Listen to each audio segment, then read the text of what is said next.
Une fille arrive et dit « Chauffeur, sortez la voiture !» Le garçon répond « Oui madame ». La fille le regarde et demande « Qui êtes-vous » Le garçon répond « En fait madame, mon père travaille ici. Il ne se sent pas bien aujourd'hui. Alors je suis venu à sa place. Vous aviez une réunion importante aujourd'hui, n'est-ce pas ?» La fille dit « Si vous êtes venu à la place de votre père, où est votre uniforme ?» Le garçon répond « Madame, je ne suis pas chauffeur. C'est mon père qui travaille. Je n'ai pas d'uniforme, alors j'ai juste porté ce que je pensais être. De plus, les vêtements de mon père ne m'iraient même pas. » La fille dit avec arrogance « Oh, vous, les pauvres, vous êtes toujours comme ça. Il vous faut juste une excuse pour prendre un jour de congé. Votre père doit se reposer à la maison, faire semblant d'être malade, et il vous a envoyé ici sans uniforme. Qui travaille comme ça? Vous, les pauvres. Vous connaissez tous les trucs. Quelle excuse inventer aujourd'hui et quoi inventer demain? Votre père est toujours en congé. Le garçon répond poliment, non madame, il est vraiment malade. S'il allait bien, il ne m'aurait pas envoyé. La fille se met en colère et dit, ça suffit, je suis en retard pour mon rendez-vous. Allons-y. Le garçon répond, oui madame. Il ouvre la portière de la voiture. Elle s'assoit à l'intérieur et il démarre. Arrivé à l'arrêt, le garçon dit, madame, votre rendez-vous est arrivé. La fille dit, écoutez, j'ai un rendez-vous important. Reste ici et ne bouge pas. Si tu pars, je fais virer ton père. Le garçon répond,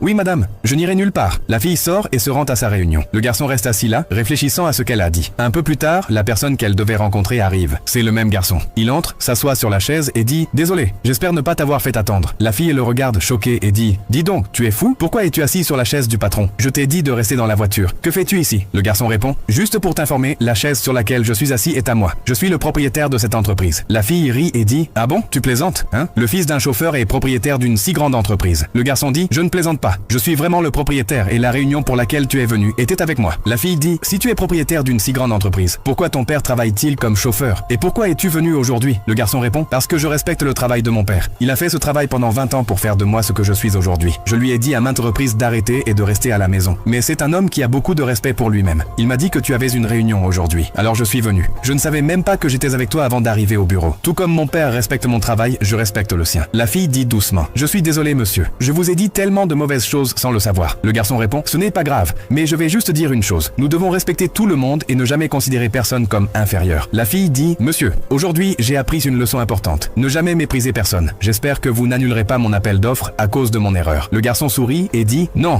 non, vous l'obtiendrez si vous le méritez. Montrez-moi votre dossier. La fille lui tend le dossier. Le garçon l'examine attentivement, le ferme et dit, vous l'obtiendrez parce que vous le méritez. Je respecte les personnes compétentes. La fille dit joyeusement, merci monsieur. À partir d'aujourd'hui, je ne parlerai plus jamais grossièrement à personne. Je suis sincèrement désolé pour mon comportement. Merci beaucoup, monsieur. Les deux sourient et la fille s'en va. Un like pour ce garçon est un